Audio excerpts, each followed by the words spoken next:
여러분 안녕하십니까, 백운기입니다. 성탄절을 하루 앞두고 사면 복권이 이루어졌군요. 박근혜 전 대통령이 포함됐는데 국민들 반응이 어떨지 궁금합니다. 아무튼 사면 복권의 가장 큰 목적은 국민 통합 아니겠습니까? 온 국민이 하나 되는 방향으로 한 걸음 더 나아가기만을 바랍니다.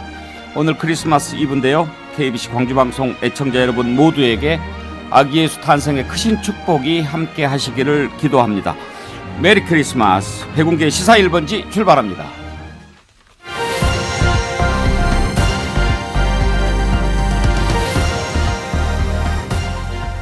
네, 매주 금요일은 여론조사 전문가 이은영 휴먼앤데이터 소장 모시고 대선 전국을 읽는 시간이죠. 금요일에 반가운 얼굴 이은영 휴먼앤데이터 소장, 최수영 메시지 컨설턴트, 박진영 대구 가톨릭대 특임 교수 함께합니다. 어서 오십시오. 네, 안녕하세요. 네, 안녕하세요. 메리 크리스마스. 네.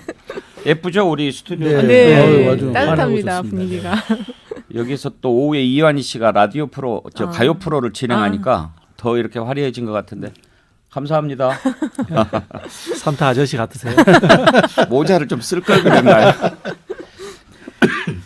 대체로 저희들이 오늘은 금요일은 이렇게 여론조사 이번 주 살펴보고 또 2주에 한 줄 평 듣고 끝부분에 다음 주 여론조사에 미칠 변수 이렇게 짚어봤는데 오늘은 박근혜 전 대통령 사면 복권 핫 뉴스가 있으니까 이 내용부터 먼저 좀 짚어보도록 하지요.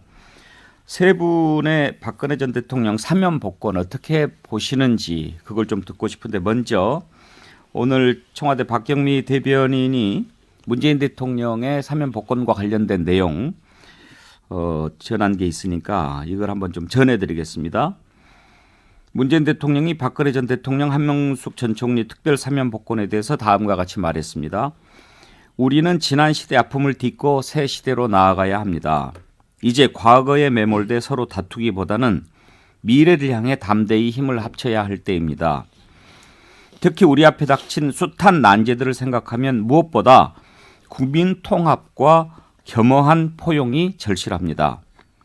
박 전 대통령의 경우 5년 가까이 복역한 탓에 건강 상태가 많이 나빠진 점도 고려했습니다.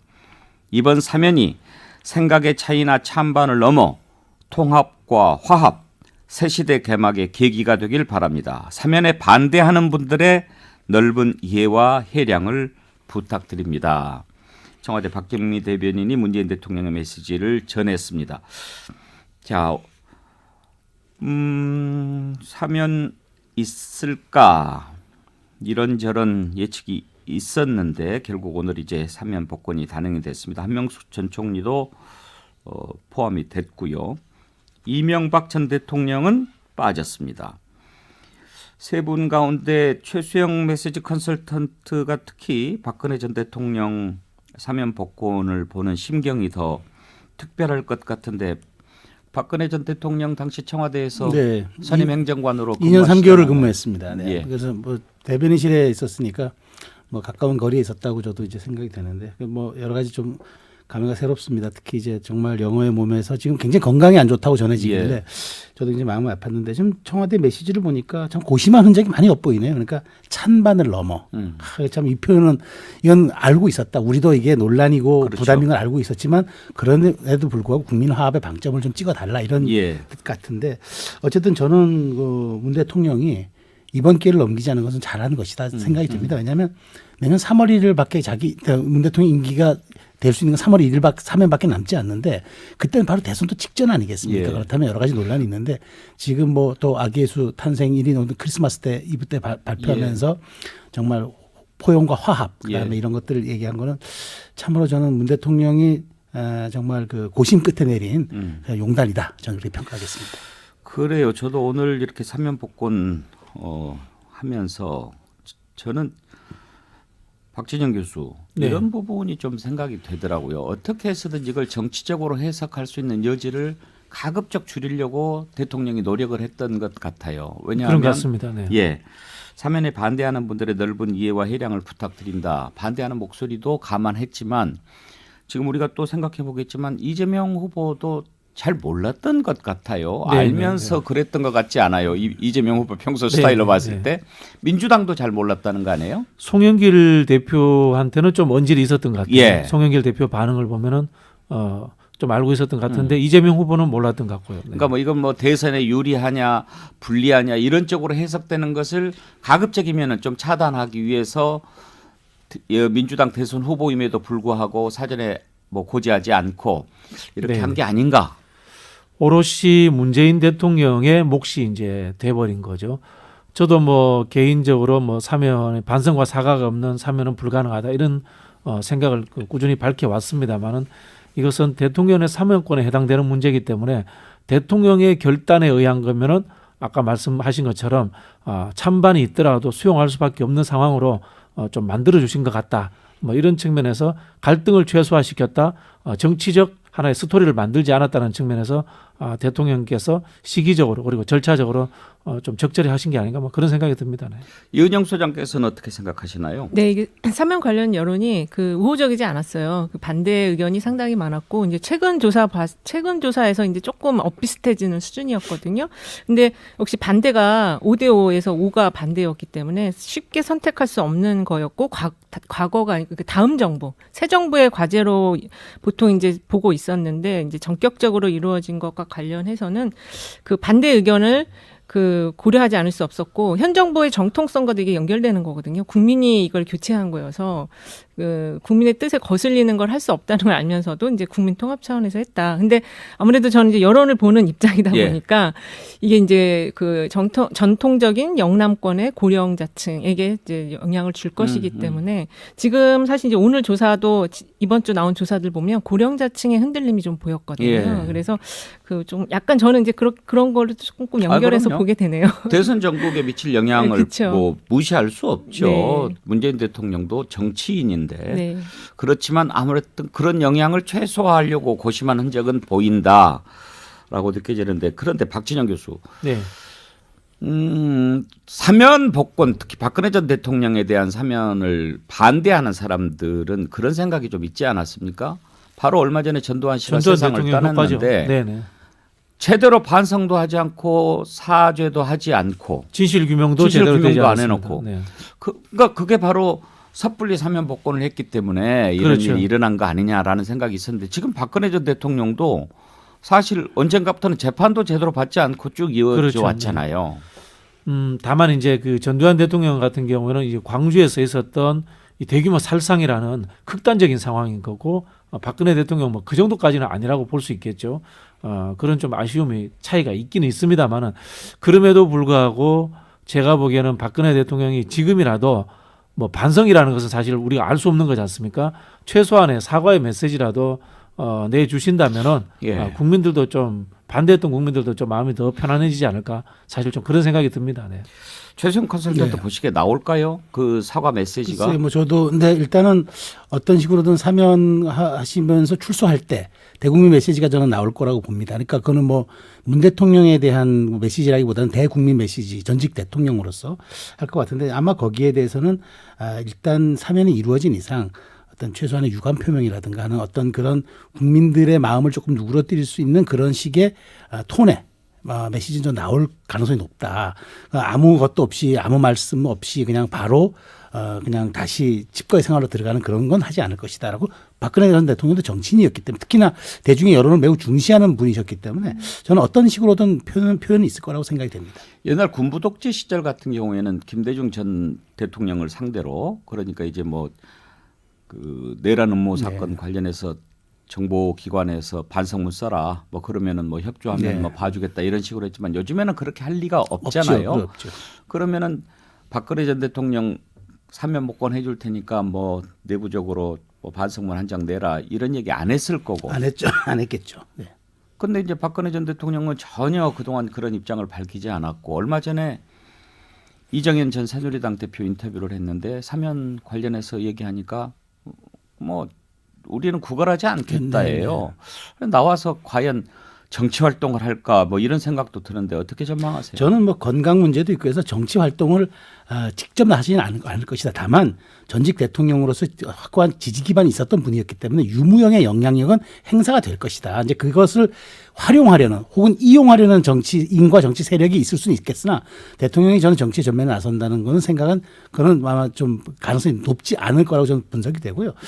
어찌됐건 저는 정치인이었기 때문에 그래서 저는 어떤 식으로든 대국민 담화라기보다는 대국민 메시지는 분명히 있을 거다라는 전망을 제가 하겠습니다. 이은영 소장께서는 혹시 박근혜 전 대통령 사면 복권이 앞으로 네. 대선 국면에 어떤 변수로 작용할 것 같습니까? 그 최근에 박근혜 전 대통령이 그 자서전 준비한다는 얘기가 예. 있었고 거기서 이제 얕은 게 부리면 집토끼 산토끼 다 놓친다 이런 메시지가 잠깐 있었거든요. 그래서 이분이 DNA 자체가 아주 탁월한 정치인이에요. 그리고 그 예전에도 보면 그 여기 상처 입으셨을 예. 때 대전은에서 선거에 바로 영향을 미치셨잖아요. 그래서 지금 아마 이제 사면과 관련해서도 우리는 뭐 그 임기를 다 거의 마쳤으니까 아쉬움 없다라는 그 이정현 전 의원님 말씀처럼 그런 입장 속에서 지금 대선이 그 국민의힘의 그 내분이 좀 심각하게 보고 있는 것 같아요. 그래서 어떤 형태로든지 지지층을 결속시키는 그런 역할을 계속 하실 걸로 보여져요. 선거의 여왕이라고 그렇죠. 하지 않았습니까? 그러면은 일단 옥중에 있는 것과 사면 복권까지 됐잖아요. 형 집행정지도 아니고 그렇죠. 그런 상황에서 만약에 정치 활동을 한다고 해도 막을 방법이 없는 거 아니에요? 그렇습니다. 근데 이제 연세가 있으시기 때문에 그렇더라도 그 큰 틀의 어떤 방향성을 잡고 지지층을 결속시키는 역할은 충분히 하실 수 있다. 예. 본인이 직접 출마는 안 하시더라도. 어떻게 움직이느냐에 따라서 어떻게 좌우될 것 같습니까? 지금 저는 그 집토끼가 다 도망갈 수 있다. 이거를 지금 어디를 겨냥한 건지 지금도 잘 모르겠더라고요. 혹시 채컨님께서 좀 약간 아실 수 있을까요? 그러니까 뭐 집토끼라기보다는 요즘 저 윤석열 후보의 행보와도 좀 이해가 될 것 같습니다. 네. 그러니까 윤석열 후보가 보면은 그 방향성이 없어요. 그러니까 확실하게 지지 기반을 다지겠다는 건지 중도를 소구하겠다는 건지 여러 가지 보면은 그 뭐 그것까지는 제가 뭐 염두에 둔 건지 모르겠습니다만은 자기 정체성이 분명하지 않으면은 어렵다라는 그런 뜻 같아요. 그러니까 박근혜 전 대통령이 정치를 하시면서 늘 했던 것들이 뚜렷한 자기 정체성이었거든요. 그런 점들을 아마 좀 외둘러 얘기하지 않았나 저는 그렇게 생각합니다. 그런데요, 박진영 교수. 네. 윤석열 후보한테 박근혜 전 대통령이 아주 그 입장이 애매하잖아요. 애매하죠. 네, 네. 지금도 이렇게 보면 누구죠? 조원진? 조원진. 예, 조원진 대표하고 또 정규재 씨가 뭐 하는 네. 또 그 예. 유튜브 네. 있더만요. 있습니다. 네, 네. 윤석열 후보 지금도 그렇게 막 맞아요. 엄청 공격을 하더라고요. 근데 참 애매한 게 그 흔히 하는 이제 친박으로 분류되는 두 분이 그렇게 공격을 함에도 불구하고 지금 윤석열 후보를 지지하는 핵심 지지층들이 과거 친박 성향을 가졌던 지지자들이에요. 그런 부분에서 박근혜 대통령이 나와서 하시는 정치적 멘트가 윤석열 후보에게 지지층을 와해시키는 불리함으로 작동할 수 있다. 친박이 아마 아니고 친이계 쪽 아닌가요? 친박이 좀 근데 있어요. 핵심 지지층들은 참모들은 친이 쪽인데 예. 지지층들은 친박 쪽이 많습니다. 네. 왜냐하면 실제로. 대구 경북에서 지지가 높거든요. 윤석열 후보가. 그래서 그 점이 뭐 참 60%대밖에 안 예. 나오던데. 그래도 그럼에도 높은 거죠. 불구하고 예 그런 부분이고요. 또 한편으로 보면은 이제 박근혜 대통령이 사면됨으로 인해서 이 중도층들과 이 국민의힘 일부 지지자들의 반문재인 정서, 예. 그다음 정권 심판론이 또 좀 약해질 수 있습니다. 그런 부분들도 또 하나의 좀 변화 요인이 되지 않을까 뭐 그런 생각이 듭니다. 예. 짧게 덧붙이면은 그런 면에서 보면 윤석열 후보가 최근에 굉장히 큰 발언 실수를 한 거죠. 내가 그 민주당을 못 가고 부득이 국민의 힘을 선택했다라는 거는 자기를 지지하고 있는 그 전통적인 지지층을 좀 성나게 할 수 있는 발언이에요. 저는 이따가 한번 그것도 살펴보려고 네. 그랬는데 어느 정도까지 저는 생각이 들었냐면 네. 이번에 가서 발언 뭐 말 실수 논란이 한 4개 정도 돼요. 이렇게 따발총으로 말 실수를 한 걸 보면 이준석 대표 그 사태 논란을 이 말 실수 논란으로 덮으려고 일부러 그러는 거 아닌가? 그런 의혹이 들을 수도 있어요. 왜냐하면 이게 뭐 일일 일실현이 아니라 이번에는 쏟아냈거든요. 따발총이라니까요. 정말 이번에는 뭐 패키지로 쏟아냈다는 느낌이 들어서 마음 먹고 한 것 같은 그러니까 그 이념적인 얘기, 그다음에 예. 시장의 이야기, 예. 그다음에 뭐 정체성에 관한 얘기 이게 한 묶음으로 나와버리기 때문에 종합 선물 세트였어요. 그래서 저도 사실 놀랬고 아니 후보의 메시지 관리가 이렇게 부실한가를 생각하다가 아니 이건 부실이 아니라 고도의 어쩌면 정치적. 의도된 바 아니었나 하는 생각이 들 정도였습니다. 예, 1번지 여론 오늘 먼저 박근혜 전 대통령 사면 복권과 관련해서 생각해 보고 있습니다. 잠깐 전하는 말씀 듣고 이어가겠습니다. 네, 백운계 시사 1번지 여론 여론조사 전문가 이은영 휴먼앤데이터 소장, 최수영 메시지 컨설턴트, 박진영 대구 가톨릭대 특임 교수 세 분과 함께하고 있습니다. 일부에서는 박근혜 전 대통령 사면 복권과 관련된 내용을 좀 계속 다뤄보기로 하지요. 이재명 후보의 반응이 상당히 좀 생각해 볼 만합니다. 이재명 후보 오늘 기자들이 사면 어떻게 생각하느냐 이렇게 질문을 했는데 아직 상황 파악이 안 돼서 말씀드리기가 부적절하다 그렇게 얘기했습니다. 이재명 후보가 지금 대선 후보인데 대선 후보와 상의 없이 사면을 단행한 것 정치적으로 해석되는 것을 최소화하기 위해서 그런 것 아닐까 그런 해석이 나왔습니다만 사실 이재명 후보는 바로 전에 방송기자클럽 토론회에서도 뉘우침도 없고 반성도 하지 않고 국민에게 사과도 하지 않은 상태에서 사면을 얘기하는 것 자체가 시기상조다 이렇게 입장을 밝힌 바가 있거든요. 그래서 이재명 후보에게 반대 입장을 밝혔던 이재명 후보에게 박근혜 전 대통령 사면 복권이 도움이 될까 하는 부분 한번 좀 짚어볼 필요가 있겠습니다. 박진영 교수 어떻게 생각하세요? 그 이재명 후보가 경선 때 이낙연 후보와 대립했던 부분이 사면 부분이었어요. 예. 그렇기 때문에 아마 본인이 더더욱이 사면에 대한 입장을 밝히기가 쉽지 않을 겁니다. 그런데 한번 돌아서서 이 진단을 해보면요. 박근혜 대통령의 사면이라는 것이 민주당 후보에게 불리하지만은 않습니다. 일단 박근혜 대통령을 사면했다고 해서 민주당 이재명 후보를 찍겠다던 사람들이 떨어져 나갈까요? 그럴 일은 없습니다. 오히려 중도층에 있던 사람들은 좀 흔들릴 수 있습니다. 아, 내가 박근혜 대통령을 좋아하던 중도층이었는데 이제 민주당을 찍어도 될 수 있는 하나의 모티브도 생겼구나. 이럴 수도 있는 겁니다. 그런 측면에서 제가 봤을 때는 이재명 후보는 나쁘지는 않습니다만은 본인의 이야기했던 하나의 본인의 정체성에 해당되는 부분에 대한 일관성 때문에 여기에 대해서 쉽게 말을 하기가 쉽지 않을 것이다라는 것이 존재하고요. 그리고 두 번째는 결국은 대통령과의 관계 때문이다. 그렇게 보여집니다. 그런데 이재명 후보가 말은 이렇게 했는데 실제로 몰랐을까 하는 것은 여전히 궁금한데 몇 퍼센트나 될 것 같아요? 알았을까 몰랐을까? 금방 저희가 말씀하신 것처럼 자는 척하는 사람은 깨울 수 없다라고 한 것처럼 아마 제가 봤을 때는 알았더라도 완벽하게 99% 몰랐던 걸로 저는 이해하는 것이 맞다고 생각합니다. 방송 안 나갈 때 한 얘기하면 시청자들은 몰라. 그렇습니까? 예. 저는 당연히 알았을 거예요. 이거를 그러니까 대통령이 될 수도 있는 사람 여권의 후보랑 상의를 안 했다. 저는 사실 이게 시나리오가 좀 있었던 것 같아요. 왜냐하면 뭐 법무부 사면위원회가 뭐 위원회에서 뭐 결정한다 이거 거기서 논의된 바 없다 이거는 사실은 공식 라인에 대한 이야기고 저는 23일 날 이낙연 대표 회동을 그래요. 저는 사실 눈여겨봅니다. 맞아요. 예, 왜냐하면 좀 뜬금없었잖아요. 예, 그렇죠. 그런데 거기서 뭐가 논의됐느냐? 열린우리당과의 합당 문제 그다음에 사면 복권 정대철 의원 탈당파들에 대한 사면 복권 문제. 네, 이제 입당하면 다 이제 받아준다. 복당하면. 그게 바로 뭐냐면 통합의 정치 하겠다. 예. 그다음에 이낙연 대표의 포지셔닝이 어느 정도 이미 예단. 그러니까 말하자면 이제는 어젠다를 크게 던지고 가는 것을 놓고 24일 회동 사면 발표는 더 난 거라고 봐요. 빙고. 이거는 로드맵에 따른 거지 절대 뜬금없이 나온 건 아닙니다. 더더군다나 이낙연 후보는 1월 초에 사면 얘기했다가 역풍을 맞아가지고 사실 그 길로부터 지지율이 하락세에 접어들었던 거거든요. 그렇지만 다시 이낙연 대표가 들어오면서 이른바 선대위의 캠페인 콘셉트가 조금 이제 화합, 예. 통합 이런 쪽으로 열린 플랫폼으로 가는 쪽으로 전환하는 그 시그널이다. 그 완결판이 박근혜 전 대통령의 사면과 한명수 총리의 사면 복권 이것이 균형점을 맞춰가면서 이제 이렇게 던진 것이다. 이렇게 보는 게 저는 맞다고 봐요. 저는 아주 그 부분에 공감이 가는 게 어제 이낙연 전 대표 만났는데 뭐지 왜 갑자기 뭐 연기도 안 나더니 갑자기 어제 이렇게 만나나. 잡아떼지를 못하겠네요. 제가 보기에는 김종인 비대위원장이 던졌던 통합정부 이야기가 있었지 않습니까? 예. 국민의힘이 윤석열 후보가 집권하더라도 민주당 일부까지 포함하는 통합정부가 되어야 될 것이다. 아마 그런 이야기가 민주당 내에서도 어떤 반향을 일으킨 것 같아요. 그래서 우리는 더 크게 통합할 수 있다. 그리고 우리는 당장 통합할 수 있다. 이 모습을 보이는 전략적인 부분이 저는 고려된 것 같습니다. 그래요. 이은영 소장 그런 부분도 있을 것 같아요. 그러면 지난번에 전두환 씨 사면은 그렇게 이루어졌잖아요.